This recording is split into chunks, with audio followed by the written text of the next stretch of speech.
to the corner, and there goes Colette crashing to the canvas. On n'a pas toujours ce qu'on veut et on force. Il ne faut pas toujours forcer. Il y a des moments où il faut dire « je crois que c'est bon, okay? Je crois qu'il n'y a plus rien ici ». Dans beaucoup de sujets, savoir quand est-ce qu'il faut tourner le dos et partir. Que ce soit dans un deal d'argent ou pas, dans une situation sociale, il faut savoir quand est-ce qu'il faut tourner le dos et garder sa fierté et sa dignité. Bon, c'est bon. Je vais vous donner ici 10 capacités ou 10 aptitudes, 10 talents. Bon, ce n'est pas des talents, mais c'est des aptitudes. 10 aptitudes ou capacités qui vous paieront pour toujours. Parce qu'il y a beaucoup de gens qui ne comprennent pas. Beaucoup de gens n'ont pas l'intelligence émotionnelle et sociale. Beaucoup de gens ont le quotient intellectuel, l'intelligence de l'école. Mais beaucoup de gens n'ont pas l'intelligence sociale et l'intelligence émotionnelle. L'intelligence sociale, c'est la capacité de savoir gérer des correspondances, des connexions, des gens que tu rencontres dans la vie. C'est très important de gérer ces personnes. Voilà pourquoi vous voyez des gens qui sont dans des grands bureaux, dans de grandes capacités, qui n'ont pas nécessairement fait l'école, en tout cas pas à votre niveau, mais qui vivent très bien leur vie pendant que vous souffrez. L'intelligence émotionnelle, c'est savoir se mettre à la place des gens, comprendre comment ils se sentent devant toi. Et ce sont ces personnes-là qui évoluent. Les gens avec un IQ, quotient intellectuel élevé, souvent ne vont pas très loin dans la vie. Seulement avec un IQ, c'est pas possible. Je vais vous donner ici 10 aptitudes ou capacités qui vous aideront, qui vous payeront dans la vie. Il y en a 21, mais bon, je vais vous en donner 10 aujourd'hui. Prochainement, peut-être, si Dieu le veut. Il fait très beau aujourd'hui. Ok, la première chose, c'est quoi? C'est la capacité de vendre et de négocier. Très important de développer cette capacité. Vendre et négocier. La vente, c'est beaucoup de choses. La vente, c'est on peut vendre une idée, on peut vendre un concept, on peut vendre une création qui n'existe pas. Vendre déjà l'idée, savoir parler, c'est-à-dire savoir mettre pièce sur pièce, mot par mot, tic by tic, vaille que vaille. L'intelligence, une capacité, une aptitude, une imagination. Donc, la capacité de vendre. Voilà le concept que j'ai. Il y a A, B, C, D, C. Voilà ce qu'on va structurer. Si on a ceci et cela, on pourra avoir ça. La capacité de vendre. Vous allez chez un investisseur ou des business angels. Il faut savoir vendre votre idée. Vous voulez un investissement, vous voulez de l'argent, vous voulez un financement. Il faut savoir vendre. Donc, savoir s'exprimer et parler est une capacité incroyable. Savoir parler. Capacité de négocier, c'est une capacité d'accepter quelquefois les choses inconfortables. Négocier, c'est-à-dire gérer, descendre un tout petit peu là où voilà, ça gêne. Savoir négocier est très important. Pas seulement dire oui, non, non, ça je n'accepte pas. Non, non, non, ça ce n'est pas moi, non. Les gens comme ça ne vont nulle part dans la vie. Il faut savoir négocier, savoir des fois accepter de recevoir ce qui est bas, dans l'espoir d'avoir plus haut. Deuxième capacité à avoir qui te paiera dans la vie. C'est la capacité de couper les procédures en petits morceaux. C'est-à-dire, vous avez une idée, un concept grand, vous avez un objectif grand, mais vous savez comment mettre ça step by step, étape par étape. C'est-à-dire, l'objectif est grand, ok, mais casser ça en petits morceaux est très important. Quand vous prenez l'escalier pour aller au 20e étage, vous n'arriverez pas directement au 20e étage. Vous ne pensez pas à l'étage numéro 16, n'est-ce pas? Vous allez petit à petit, morceau par morceau, escalier par escalier, jusqu'à ce que vous atteigniez l'étage 7, niveau 8, niveau 9. Vous ne regardez que devant vous. C'est-à-dire la capacité de casser morceau par morceau. C'est si applicable aussi dans la vie de chaque jour. Tout ce que vous cherchez dans la vie, il faut savoir briser ça par morceau, piece by piece, pour y arriver. C'est une capacité ou aptitude très importante. Numéro 3.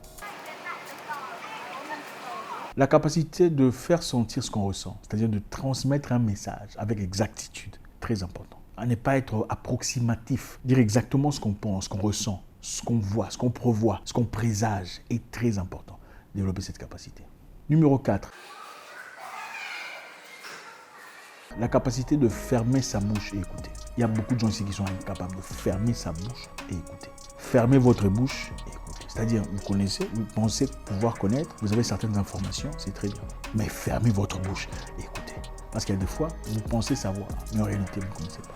Et il y a des gens que vous rencontrez dans la vie, s'ils vous observent, ils comprennent que vous ne comprenez pas ou vous parlez sans vraiment comprendre. Ils vous excluent immédiatement de leur objectif ou de leur visage. 5e capacité. La capacité de surmonter les difficultés. Okay, de s'adapter et surmonter les difficultés. Tout ce que vous cherchez dans la vie, vous ne l'aurez pas toujours comme vous le désirez. Okay, donc, il faut avoir une certaine capacité de flexibilité. Quand il fait froid, savoir s'adapter. Quand il fait chaud, savoir s'adapter. Quand c'est bien, il faut s'adapter. Quand ça ne va pas, il faut savoir s'adapter. Jusqu'à ce que vous ayez vraiment les fonds, l'argent, les ressources, en tout cas en parlant ici d'entrepreneuriat, ou peu importe le sujet.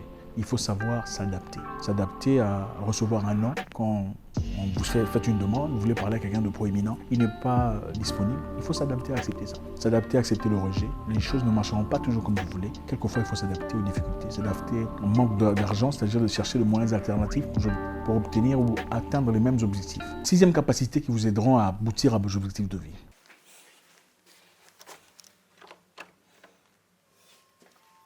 C'est la capacité de lire et de comprendre. C'est-à-dire lire ce qui vous est donné dans l'écriture et comprendre ce qui vous est donné dans l'écriture. Et aussi lire entre les lignes. Okay? C'est-à-dire qu'il y a des non-dits, des langages et des messages non-dits qu'il faut savoir comprendre et lire entre les lignes. Donc une personne qui sait comment analyser la situation est une personne qui sera payée dans la vie. Il y a beaucoup de gens qui sont complètement à côté, qui ne comprennent pas ce qui se passe autour d'eux. Donc il est très important de pouvoir lire entre les lignes et de comprendre exactement ce qui se passe. 7e capacité à développer. C'est la capacité de s'en aller, c'est-à-dire de tourner le dos. Très important. Il arrive des moments dans la vie où on n'a pas toujours ce qu'on veut et on force. Il ne faut pas toujours forcer. Il y a des moments où il faut dire « je crois que c'est bon, okay? Je crois qu'il n'y a plus rien ici ». Dans beaucoup de sujets, savoir quand est-ce qu'il faut tourner le dos et partir. Que ce soit dans un deal d'argent ou pas, dans une situation sociale, il faut savoir quand est-ce qu'il faut tourner le dos et garder sa fierté, sa dignité. 8e capacité qui vous payera dans la vie. C'est la capacité de rester positif et optimiste, d'accord? Il faut être positif. C'est très important parce que autant on pourrait réfléchir sur les possibilités négatives qui arrivent, parce que très souvent on reste dans ce realm de négativité. Ça ne va pas marcher, le voyage ne sera pas bien, il ne va pas répondre. Il faut rester positif. Je pense que la positivité nourrit l'espoir. Et avec ça, on a une forte conscience de réalisation. Restez positif. Quoi qu'il en soit, peu importe ce que vous pensez, peu importe ce que vous voulez aboutir ou obtenir dans la vie, il faut avoir cette capacité de rester positif. Écartez-vous, éloignez-vous des personnes qui sont généralement négatives, qui influent et infectent votre réalité avec la négativité. 9e capacité qui vous aidera à avancer dans la vie. C'est 10e, hein, ou quoi? 10e capacité de choses qui vous avancent dans la vie. C'est la capacité de prendre des décisions sur base de faits. Sur base de faits et non sur base d'émotions. Prendre des décisions sur base des faits concrets, des faits que vous avez vus, des faits que vous avez expérimentés, c'est que vous avez vu. Pas sur base d'émotions. C'est-à-dire, je me sens mal aujourd'hui, alors je m'en vais. Je ne suis pas heureux aujourd'hui, alors je m'en vais. C'est-à-dire, le fait, c'est qu'on me donnait 10, on ne m'en donne pas 10. Maintenant, j'en ai 2. On me donnait 15, maintenant, j'en ai 3. Ça, ce sont des faits. Pas, j'en ai marre, je suis fatigué, non. Prendre des décisions sur base de faits. Ah, il a parlé de moi. Qui a entendu qui était là? Est-ce que tu as entendu? Non. Ça, c'est de l'émotion. Tu as vu parler de toi, tu as entendu présentement. Là, c'est différent. Je pense que c'est ça. Il y en a 21, aujourd'hui, on n'en parlera que de 10. Si vous aimez ça, faites-moi savoir, comme ça, on pourra peut-être continuer. Allez, au revoir.